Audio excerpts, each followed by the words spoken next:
ಪ್ರತಿ ವರ್ಷ ದಸರಾ ದೀಪಾವಳಿ ಸೀಸನ್ ಅಲ್ಲಿ ಕಾರ್ ಮತ್ತೆ ಬೈಕ್ ಸೇಲ್ಸ್ ನಾರ್ಮಲ್ ಟೈಮ್ಗಿಂತ ಜಾಸ್ತಿ ಇರುತ್ತೆ. ಬ್ಯಾಂಗ್ಳೂರ್, ಅಹಮದಾಬಾದ್, ಪುಣೆ ಇಂತಹ ಸಿಟಿಗಳಲ್ಲಿ ಡೀಲರ್ಸ್ಗಳು ವಾರಕ್ಕೆ ಮಿನಿಮಮ್ ಅಂದ್ರೂ 200 ಕಾರ್ಸ್ ಸೇಲ್ ಮಾಡ್ತಾರೆ. ಬಟ್ 2018 ನಲ್ಲಿ ಹಾಗಿರ್ನಿಲ್ಲ. ಡೀಲರ್ಸ್ಗಳು ಫ್ಲಾಶಿ ಮಾರ್ಕೆಟಿಂಗ್ ಮಾಡಿ ಹಬ್ಬಕ್ಕೆ ಆಫರ್ಸ್ ಡಿಸ್ಕೌಂಟ್ ಕೊಟ್ರು ವಾರಕ್ಕೆ ಜಾಸ್ತಿ ಅಂದ್ರೆ 120 ಕಾರ್ಸ್ ಸೇಲ್ ಆಗ್ತಾ ಇತ್ತು. ಫೆಸ್ಟಿವಲ್ ಆಟೋ ಸೇಲ್ಸ್ 11% ಡ್ರಾಪ್ ಆಯ್ತು, 2 ವೀಲರ್ ಸೇಲ್ಸ್ 13% ಡ್ರಾಪ್ ಆಯ್ತು, ಮತ್ತೆ ಪ್ಯಾಸೆಂಜರ್ ವೆಹಿಕಲ್ 14% ಅಷ್ಟು ಡ್ರಾಪ್ ಆಯ್ತು. ಇದು ಬರೀ ಲೋಕಲ್ ಮಾರ್ಕೆಟ್ ಅಲ್ಲಿ ಮಾತ್ರ ಅಲ್ಲ, all over India sales slow down ಆಯ್ತು. ದೊಡ್ಡ ದೊಡ್ಡ auto stocks like Hero Motor Corp, Maruti Suzuki, Tata Motors ಎಲ್ರೂ ವೀಕ್ ಅರ್ನಿಂಗ್ಸ್ ನ ರಿಪೋರ್ಟ್ ಮಾಡಿದ್ರು. ಇದರಿಂದ ಸ್ಟಾಕ್ ಪ್ರೈಸಸ್ಗೆ ಇಂಪ್ಯಾಕ್ಟ್ ಆಗಿ ಇನ್ವೆಸ್ಟರ್ಸ್ಗಳಿಗೆ ಆಟೋ ಸೆಕ್ಟರ್ ಅಲ್ಲಿ ಕಾನ್ಫಿಡೆನ್ಸ್ ಕಮ್ಮಿ ಆಯಿತು. ಸೊ ಏನಕ್ಕೆ ಹಿಂಗಾಯ್ತು ಅಂದ್ರೆ, ಒಂದ್ ಕಡೆ ಆ ಟೈಮಲ್ಲಿ ಫ್ಯೂಯಲ್ ಪ್ರೈಸಸ್ ಜಾಸ್ತಿ ಆಗ್ತಿತ್ತು, ಇನ್ನೊಂದ್ ಕಡೆ ನ್ಯೂ ರೆಗ್ಯುಲೇಷನ್ಸ್ ಇಂದ ಇನ್ಶೂರೆನ್ಸ್ ಪ್ರೀಮಿಯಮ್ಸ್ ಜಾಸ್ತಿ ಆಗ್ತಿತ್ತು. And most importantly vehicle purchase ಮಾಡೋದಕ್ಕೆ ಪೀಪಲ್ಗೆ ಲೋನ್ ಕೊಡ್ತಿದ್ದ NBFC ಅಂದ್ರೆ ನಾನ್ banking financial companies major credit crisis ಅಲ್ಲಿ ಇದ್ವು. ಇದೆಲ್ಲ ಸ್ಟಾರ್ಟ್ ಆಗಿದ್ದು IL&FS ಇಂದ. ಈ ಕಂಪನಿ ಲೋನ್ ರಿಪೇಮೆಂಟ್ ಮಾಡೋಕ್ಕಾಗದೆ ಡಿಫಾಲ್ಟ್ ಆಗುತ್ತೆ. ಆಗ ಡೆಪ್ತ್ ಮಾರ್ಕೆಟ್ ಅಲ್ಲಿ ಫಿಯರ್ ಸ್ಟಾರ್ಟ್ ಆಗಿ ಲೆಂಡಿಂಗು ಕಮ್ಮಿ ಆಗುತ್ತೆ. ಸೊ ಲೆಂಡಿಂಗ್ ಕಮ್ಮಿ ಆದರೆ ವೆಹಿಕಲ್ ಪರ್ಚೇಸಸ್ ಕಮ್ಮಿ ಆಗುತ್ತೆ, ಇದರಿಂದ ಸೇಲ್ಸು ಡ್ರಾಪ್ ಆಗುತ್ತೆ. ಸೇಲ್ಸ್ ಕಮ್ಮಿ ಆದರೆ ಅದು ಇನ್ ರಿಟರ್ನ್ ಕಂಪನಿ ಅರ್ನಿಂಗ್ಸಿಗೆ ಹಿಟ್ ಆಗುತ್ತೆ. ಒಂದು ಹಬ್ಬದ ಸೀಸನಲ್ಲಿ ಆಗಿದ್ದ ಸೇಲ್ಸ್ ಡ್ರಾಪು ಮುಂದೆ ಹೋಗ್ತಾ ದೊಡ್ಡ ಎಕನಾಮಿಕ್ ಸ್ಲೋ ಡೌನ್ ಆಗುತ್ತೆ. ಇಂಟರೆಸ್ಟಿಂಗ್ ಪಾರ್ಟ್ ಏನಂದರೆ, ಕೆಲವು ಟ್ರೇಡರ್ಸ್ ಮತ್ತು ಇನ್ವೆಸ್ಟರ್ಸ್ ಇದನ್ನು ಬಿಗಿನಿಂಗಲ್ಲಿ ಪ್ರೆಡಿಕ್ಟ್ ಮಾಡ್ತಾರೆ. ಹೇಗೆ ಅಂದರೆ, ಎಕನಾಮಿಕ್ ಇಂಡಿಕೇಟರ್ಸ್ನ ಟ್ರ್ಯಾಕ್ ಮಾಡಿ. ಈ ಇಂಡಿಕೇಟರ್ಸು ಮಾರ್ಕೆಟ್ಗಿನ್ನ ಫಸ್ಟೇ ಮೂವ್ ಆಗುತ್ತೆ. ಅದನ್ನು ಹೇಗೆ ಅನಲೈಸ್ ಮಾಡೋದು ಅಂತ ಈ ವಿಡಿಯೋದಲ್ಲಿ ಡಿಸ್ಕಸ್ ಮಾಡೋಣ. ಈ ವಿಡಿಯೋದಲ್ಲಿ 3 ಥಿಂಗ್ಸ್ನ ಕವರ್ ಮಾಡ್ತೀನಿ. ಮೊದಲನೇದು, ಎಕನಾಮಿಕ್ ಸೈಕಲ್ ಅಂದರೆ ಏನು ಮತ್ತು ಯಾವ ಥರ ವರ್ಕ್ ಆಗುತ್ತೆ. ಎರಡನೇದು, 5 ಕೀ ಇಂಪಾರ್ಟೆಂಟ್ ಎಕನಾಮಿಕ್ ಇಂಡಿಕೇಟರ್ಸ್ ಯಾವುದು ಮತ್ತು ಯಾವ ಥರ ವರ್ಕ್ ಆಗುತ್ತೆ. ಆ್ಯಂಡ್ ಫೈನಲಿ, ಹೇಗೆ ಮ್ಯಾಕ್ರೋ ಟ್ರೇಡರ್ಸ್ ಥರ ಇದನ್ನು ಯೂಸ್ ಮಾಡ್ಬೋದು ಅಂತ ನೋಡೋಣ. ಇದು ಇಂಟ್ರೊಡಕ್ಷನ್ ಟು ಎಕಾನಮಿ ಸೀರೀಸ್ನ ಫೈನಲ್ ವಿಡಿಯೋ. ಲಾಸ್ಟ್ 2 ವಿಡಿಯೋಸ್ನ ಇನ್ನೂ ನೋಡಿಲ್ಲ ಅಂದರೆ ಲಿಂಕು ಡಿಸ್ಕ್ರಿಪ್ಷನಲ್ಲಿದೆ, ಹೋಗ್ಬಿಟ್ಟು ಚೆಕ್ ಮಾಡಿ. ಈ 3 ವಿಡಿಯೋಸಿಂದ ನಿಮಗೆ ಎಕಾನಮಿ ಬಗ್ಗೆ ಒಂದು ಬೇಸಿಕ್ ಫೌಂಡೇಶನ್ ಸೆಟ್ ಆಗುತ್ತೆ. ಈ ಕಾನ್ಸೆಪ್ಟ್ಸ್ನ ಅರ್ಥ ಮಾಡಿಕೊಂಡು ಇಂಪ್ಲಿಮೆಂಟ್ ಮಾಡಿದ್ರೆ ಮಾರ್ಕೆಟ್ ಬಿಗರ್ ಪಿಕ್ಚರ್ನ ಬೆಟರ್ ಆಗಿ ಅರ್ಥ ಮಾಡ್ಕೋಬೋದು. ಸೊ ಇವಾಗ ಒಂದು ಸ್ಟೆಪ್ ಹಿಂದೆ ಹೋಗೋಣ. 2018 ಆಗಿದ್ದ ಇನ್ಸಿಡೆಂಟು ಬರೀ ಒನ್ ಟೈಮ್ ಥಿಂಗ್ ಅಲ್ಲ, it was a part of something bigger. Economies ಬರೀ ಒಂದು ಸ್ಟ್ರೈಟ್ ಲೈನಲ್ಲಿ ಮೂವ್ ಆಗಲ್ಲ, they move in cycles. Economic cycle ಒಂದು ನ್ಯಾಚುರಲ್ ಪ್ರೋಸೆಸ್. ಈ ಸೈಕಲಲ್ಲಿ economic activities rise and fall ಆಗುತ್ತೆ. ಇದು ಒಂಥರ ಹಾರ್ಟ್ ಬೀಟ್ ಇದ್ದಾಗೆ, ಸಮ್ ಟೈಮ್ಸ್ ಸ್ಟ್ರಾಂಗ್ ಆಗಿರುತ್ತೆ, ಇನ್ನು ಸಮ್ ಟೈಮ್ಸ್ ವೀಕ್ ಆಗಿರುತ್ತೆ. ಈ ಒಂದು ಎಕನಾಮಿಕ್ ಶಿಫ್ಟ್ ಯಾವುದರಿಂದ ಆಗುತ್ತೆ ಅಂತ ನೋಡಿದ್ರೆ, mainly demand, inflation, interest rates, consumer behaviour ಮತ್ತು ಕ್ರೆಡಿಟ್ ಅವೈಲಬಿಲಿಟಿ. ಈ ಇಂಪಾರ್ಟೆಂಟ್ ಫ್ಯಾಕ್ಟರ್ಸು ಎಕಾನಮಿನ ಗ್ರೋ ಆಗೋದಕ್ಕೆ ಪುಷ್ ಮಾಡಿ ಇವೆಂಚುಯಲಿ ಕೂಲ್ ಡೌನ್ ಆಗುತ್ತೆ. ಇದನ್ನ ಇನ್ನು ಕ್ಲಿಯರ್ ಆಗಿ ಅರ್ಥ ಮಾಡ್ಕೊಳ್ಳೋದಕ್ಕೆ ಈ ಚಾರ್ಟ್ನ ನೋಡೋಣ. ಸೊ ಬೇಸಿಕಲಿ ಎಕನಾಮಿಕ್ ಸೈಕಲ್ಲು 4 ಫೇಸಸ್ಸಲ್ಲಿ ಮೂವ್ ಆಗುತ್ತೆ. ಮೊದಲನೇದು ಎಕ್ಸ್ಪೆನ್ಷನ್. ಈ ಒಂದು ಫೇಸಲ್ಲಿ ಎಕಾನಮಿ ಗ್ರೋ ಆಗುತ್ತೆ. ಬಿಸ್ನೆಸಸ್ಸು ನ್ಯೂ ಪೀಪಲ್ನ ಹೈಯರ್ ಮಾಡ್ತಾರೆ ಆ್ಯಂಡ್ ಪೀಪಲ್ಲು ಪೆಂಡಿಂಗ್ನ ಇನ್ಕ್ರೀಸ್ ಮಾಡ್ತಾರೆ. ಎರಡನೇದು ಪೀಕ್. ಈ ಫೇಸಲ್ಲಿ ಎಲ್ಲ ನಾರ್ಮಲ್ ಆಗೇ ಇರುತ್ತೆ, ಬಟ್ ಎಕನಾಮಿಕ್ ಗ್ರೋತು ಸ್ಲೋ ಆಗೋದಕ್ಕೆ ಸ್ಟಾರ್ಟ್ ಆಗುತ್ತೆ. Next contraction. ಈ ಫೇಸಲ್ಲಿ ಪೀಪಲ್ಲು ಸ್ಪೆಂಡಿಂಗ್ನ ಕಮ್ಮಿ ಮಾಡ್ತಾರೆ ಮತ್ತು ಬಿಸ್ನೆಸಸ್ಸು ನ್ಯೂ ಪೀಪಲ್ನ ಹೈಯರ್ ಮಾಡೋದನ್ನು ಕಮ್ಮಿ ಮಾಡ್ತಾರೆ. ಹಾಗೇನೆ ಬಿಸ್ನೆಸ್ ಆಕ್ಟಿವಿಟಿನೂ ಸ್ಲೋ ಡೌನ್ ಆಗುತ್ತೆ. ಆ್ಯಂಡ್ ಲಾಸ್ಟ್ ಒನ್ ಬಂದು ಟ್ರಫ್. ಈ ಫೇಸಲ್ಲಿ ಎಕಾನಮಿ ಬಾಟಮ್ನ ರೀಚ್ ಮಾಡಿ ರಿಕವರ್ ಆಗೋದಕ್ಕೆ ಸ್ಟಾರ್ಟ್ ಆಗುತ್ತೆ.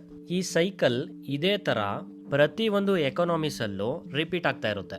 ಅಟ್ ಎನಿ ಮೂಮೆಂಟ್ ನಮ್ಮ ಎಕಾನಮಿನೂ ಈ ಸೈಕಲ್ನ ಯಾವುದಾದ್ರೂ ಒಂದು ಫೇಸಲ್ಲಿ ಇರುತ್ತೆ. 2018 ಆಗಿದ್ದು ಮಾರ್ಕೆಟ್ ಕ್ರ್ಯಾಶ್ ಅಲ್ಲ, Indian economy mid cycle slow ಡೌನ್ಗೆ ಎಂಟ್ರಿ ಆಗ್ತಿತ್ತು. ಆಟೋ ಸೇಲ್ಸ್ ಡ್ರಾಪ್ ಆಯಿತು, NBFCಸು ಲೋನ್ ಇಶ್ಯೂ ಮಾಡ್ತಿರ್ಲಿಲ್ಲ, ಕನ್ಸ್ಯೂಮರ್ ಕಾನ್ಫಿಡೆನ್ಸು ಡ್ರಾಪ್ ಆಗ್ತಿತ್ತು, ಮತ್ತು ಕಾರ್ಪೊರೇಟ್ ಅರ್ನಿಂಗ್ಸು ಕಮ್ಮಿ ಆಗ್ತಿತ್ತು.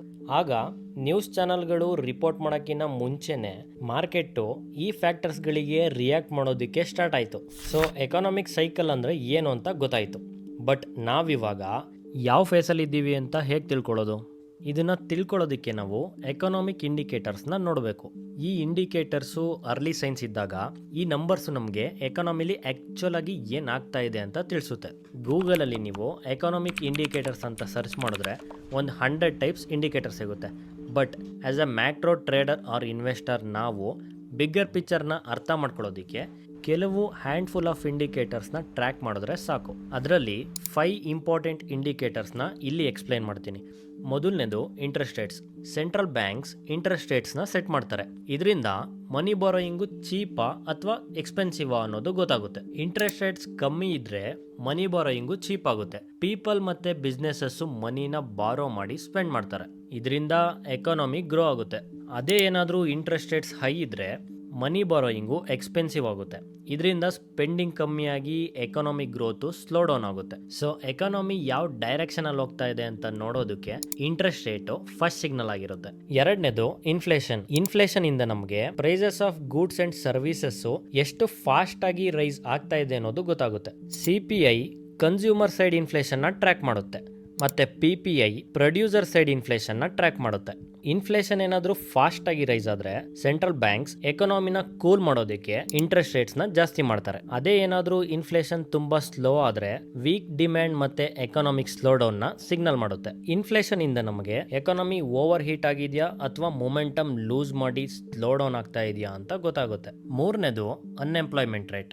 ಇದರಿಂದ ನಮಗೆ ಎಕಾನಮಿಲಿ ಎಷ್ಟು % ಆಫ್ ಪೀಪಲ್ಗೆ ಕೆಲಸ ಸಿಗ್ತಾ ಇಲ್ಲ ಅಂತ ಗೊತ್ತಾಗುತ್ತೆ. ಅನ್ಎಂಪ್ಲಾಯ್ಮೆಂಟ್ ರೈಸ್ ಆಗ್ತಾ ಇದೆ ಅಂದ್ರೆ ಎಕಾನಮಿ ಸ್ಟ್ರಗಲ್ ಮಾಡ್ತಾ ಇದೆ ಅಂತಾನೆ ಅರ್ಥ. ಅಂಡ್ ಕಂಪನೀಸು ಪೀಪಲ್ ನ ಕೆಲಸದಿಂದ ತೆಗಿತಾ ಇದ್ದಾರೆ ಅಂದ್ರೆ ಅದು ಎಕಾನಮಿ ಸ್ಲೋ ಡೌನ್ ನ ಕ್ಲಿಯರ್ ಸೈನ್. ಬಟ್ ಅದೇ ಅನ್ಎಂಪ್ಲಾಯ್ಮೆಂಟ್ ರೇಟ್ ಲೋ ಇದೆ ಅಂದ್ರೆ ಎಕಾನಮಿ ಹೆಲ್ದಿ ಆಗಿದೆ ಅಂತ ಅರ್ಥ. ಅನ್ಎಂಪ್ಲಾಯ್ಮೆಂಟ್ ರೇಟ್ ನ ಲ್ಯಾಗಿಂಗ್ ಇಂಡಿಕೇಟರ್ ಅಂತ ಕರೀತಾರೆ. ಯಾಕೆ ಅಂದ್ರೆ ಈ ಡೇಟಾ ರಿಪೋರ್ಟ್ ಆಗೋದು ಲೇಟ್ ಆಗಿ. ಬಟ್ ಇದರಿಂದ ನಮಗೆ ಎಕಾನಮಿ ರಿಯಲ್ ಕಂಡೀಷನ್ ಗೊತ್ತಾಗುತ್ತೆ. ನಾಲ್ಕನೇದು ಕನ್ಸ್ಯೂಮರ್ ಕಾನ್ಫಿಡೆನ್ಸ್ ಇಂಡೆಕ್ಸ್. ಇದು ಒಂದು ಸರ್ವೆ. ಈ ಸರ್ವೆಲಿ ನಮಗೆ ಜನಗಳು ಎಕಾನಮಿ ಮತ್ತೆ ಅವ್ರ ಪರ್ಸನಲ್ ಫೈನಾನ್ಸಸ್ ಬಗ್ಗೆ ಎಷ್ಟು ಆಪ್ಟಿಮಿಸ್ಟಿಕ್ ಅಥವಾ ಪೆಸಿಮಿಸ್ಟಿಕ್ ಆಗಿರ್ತಾರೆ ಅನ್ನೋದು ಗೊತ್ತಾಗುತ್ತೆ. ಪೀಪಲ್ ಎಕಾನಮಿ ಬಗ್ಗೆ ಕಾನ್ಫಿಡೆಂಟ್ ಆಗಿದ್ರೆ ಮನಿನ ಜಾಸ್ತಿ ಸ್ಪೆಂಡ್ ಮಾಡ್ತಾರೆ. ಅದೇ ಏನಾದರೂ ಎಕಾನಮಿ ಸ್ಲೋ ಡೌನ್ ಸ್ಟಾರ್ಟ್ ಆಗುತ್ತೆ, ಜಾಬ್ಸ್ ಹೋಗ್ಬೋದು ಅಂತ ವರಿ ಸ್ಟಾರ್ಟ್ ಆದ್ರೆ ಸ್ಪೆಂಡಿಂಗ್ ನ ಕಟ್ ಮಾಡಿ ಸೇವಿಂಗ್ಸ್ ನ ಸ್ಟಾರ್ಟ್ ಮಾಡ್ತಾರೆ. CCI ನ ಲೀಡಿಂಗ್ ಇಂಡಿಕೇಟರ್ ಅಂತ ಕರೀತಾರೆ. ಇದರಿಂದ ನಮಗೆ ಕನ್ಸ್ಯೂಮರ್ ನ ಫ್ಯೂಚರ್ ಬಿಹೇವಿಯರ್ ಗೊತ್ತಾಗುತ್ತೆ. And last one is retail sales. ಇದರಿಂದ ನಮಗೆ ಜನಗಳು ಸ್ಟೋರ್ಸ್, ಮಾಲ್ಸ್ ಮತ್ತೆ ಆನ್ಲೈನಲ್ಲೆಲ್ಲ ಎಷ್ಟು ಮನಿನ ಸ್ಪೆಂಡ್ ಮಾಡ್ತಾ ಇದ್ದಾರೆ ಅಂತ ಗೊತ್ತಾಗುತ್ತೆ. Retail sales real time consumer ಡಿಮ್ಯಾಂಡ್ನ ಟ್ರ್ಯಾಕ್ ಮಾಡುತ್ತೆ. ಜನ ಏನಾದರೂ ಕಮ್ಮಿ ಮನಿನ ಸ್ಪೆಂಡ್ ಮಾಡೋದಕ್ಕೆ ಸ್ಟಾರ್ಟ್ ಮಾಡಿದ್ರೆ ಫ್ಯೂಚರಲ್ಲಿ ಎಕಾನಮಿ ಸ್ಲೋ ಡೌನ್ ಆಗೋ ಚಾನ್ಸಸ್ ಜಾಸ್ತಿ ಇದೆ ಅಂತ. ಇದು ಬಿಸ್ನೆಸಸ್ ಅರ್ನಿಂಗ್ಸಿಗೆ ಡೈರೆಕ್ಟ್ ಆಗಿ ಇಂಪ್ಯಾಕ್ಟ್ ಮಾಡುತ್ತೆ. ಸೊ ಈ 5 ಇಂಡಿಕೇಟರ್ಸ್ ಇಂದ ನಮಗೆ ಎಕಾನಮಿ ಯಾವ ಡೈರೆಕ್ಷನ್ ಅಲ್ಲಿ ಮೂವ್ ಆಗ್ತಾ ಇದೆ ಅಂತ ತಿಳ್ಕೊಳ್ಳೋದಕ್ಕೆ ಹೆಲ್ಪ್ ಮಾಡುತ್ತೆ. ನೀವು ಮಾರ್ಕೆಟ್ ಫ್ಯೂಚರ್ ಡೈರೆಕ್ಷನ್ ನ ಪ್ರೆಡಿಕ್ಟ್ ಮಾಡಬೇಕಾಗಿಲ್ಲ.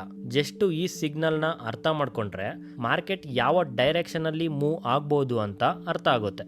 ಒನ್ಸ್ ಮಾರ್ಕೆಟ್ ಡೈರೆಕ್ಷನ್ ಗೊತ್ತಾದ್ರೆ ಅಕಾರ್ಡಿಂಗ್ಲಿ ನಿಮ್ಮ ಟ್ರೇಡಿಂಗ್ ಆರ್ ಇನ್ವೆಸ್ಟಿಂಗ್ ಪ್ಲಾನ್ ನ ಮಾಡ್ಬೋದು. ಈ ಇಂಡಿಕೇಟರ್ಸ್ ಒಟ್ಟಿಗೆ ಮೂವ್ ಆಗೋದಕ್ಕೆ ಸ್ಟಾರ್ಟ್ ಆದಾಗ, for example interest rates increase ಆಗೋದು, ಲಿಕ್ವಿಡಿಟಿ ಟೈಟ್ ಆಗೋದು, ಕನ್ಸ್ಯೂಮರ್ ಕಾನ್ಫಿಡೆನ್ಸ್ ಡ್ರಾಪ್ ಆಗೋದು, ಇದೆಲ್ಲ ಜಸ್ಟ್ ನಂಬರ್ಸ್ ಅಲ್ಲ, ಇದೆಲ್ಲ ಒಂದು ಸ್ಟೋರಿನ ಹೇಳ್ತಿದೆ. ಇದರಿಂದ ಇವಾಗ 2018 ಅಲ್ಲಿ Deepavali slow down story clear ಆಗಿ ಅರ್ಥ ಆಗುತ್ತೆ. ಆಟೋ ಸೇಲ್ಸ್ ಡ್ರಾಪ್ ಆಗೋದು, ಕ್ರೆಡಿಟ್ ಲಿಕ್ವಿಡಿಟಿ ಟೈಟ್ ಆಗೋದು ಅಂಡ್ ಇನ್ವೆಸ್ಟಿಂಗ್ ಸೆಂಟಿಮೆಂಟ್ಸ್ ಫಾಲ್ ಆಗೋದು. ಇದು ಬರೀ ವೀಕ್ ಫೆಸ್ಟಿವಲ್ ಸೀಸನ್ ಆಗಿರಲಿಲ್ಲ, but it was an economic shift.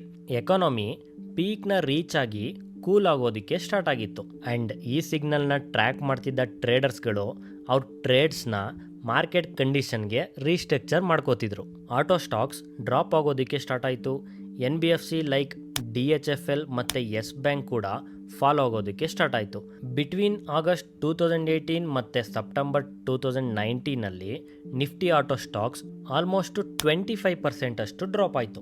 So economic cycles ಈ ಥರ ಮೂವ್ ಆಗುತ್ತೆ. ನೀವು ಪ್ರೊಫೆಷನಲ್ಸ್ ಥರ ಮಾರ್ಕೆಟ್ನ ನ್ಯಾವಿಗೇಟ್ ಮಾಡಬೇಕು ಅಂದರೆ ನ್ಯೂಸ್ಗೆ ರಿಯಾಕ್ಟ್ ಮಾಡೋದು ಸ್ಟಾಪ್ ಮಾಡಿ ಈ ಸಿಗ್ನಲ್ಸ್ನ ಸ್ಟಡಿ ಮಾಡಿ. ಸೊ ಈ ವಿಡಿಯೋ ಇಷ್ಟೇ. ಏನಾದರೂ ಡೌಟ್ ಇದ್ದರೆ ಕಮೆಂಟ್ಸಲ್ಲಿ ಕಮೆಂಟ್ ಮಾಡಿ, ಇಲ್ಲಾಂದರೆ ನಮ್ಮ ವಾಟ್ಸಪ್ ಗ್ರೂಪಲ್ಲಿ ಜಾಯ್ನ್ ಆಗಿ ಅಲ್ಲಿ ಕ್ವಶನ್ಸ್ನ ಪೋಸ್ಟ್ ಮಾಡಿ. ಇನ್ನು ನಮ್ಮ ಚಾನಲ್ಗೆ ಸಬ್ಸ್ಕ್ರೈಬ್ ಸಬ್ಸ್ಕ್ರೈಬ್ ಆಗಿಲ್ಲ ಅಂದರೆ ಸಬ್ಸ್ಕ್ರೈಬ್ ಮಾಡ್ಕೊಳ್ಳಿ. ಈ ವಿಡಿಯೋ ಇನ್ಫಾರ್ಮೇಟಿವ್ ಅನ್ಸಿದ್ರೆ ಒಂದು ಲೈಕ್ ಮಾಡಿ ಮತ್ತು ನಿಮ್ಮ ಟ್ರೇಡರ್ಸ್ ಆರ್ ಇನ್ವೆಸ್ಟರ್ಸ್ ಫ್ರೆಂಡ್ಸಿಗೆ ಶೇರ್ ಮಾಡಿ. ಲಾಸ್ಟ್ ವಿಡಿಯೋ ನೋಡಿಲ್ಲ ಅಂದರೆ ರೈಟ್ ಸೈಡಲ್ಲಿ ಇರೋ ವಿಡಿಯೋ ಮೇಲೆ ಕ್ಲಿಕ್ ಮಾಡಿ.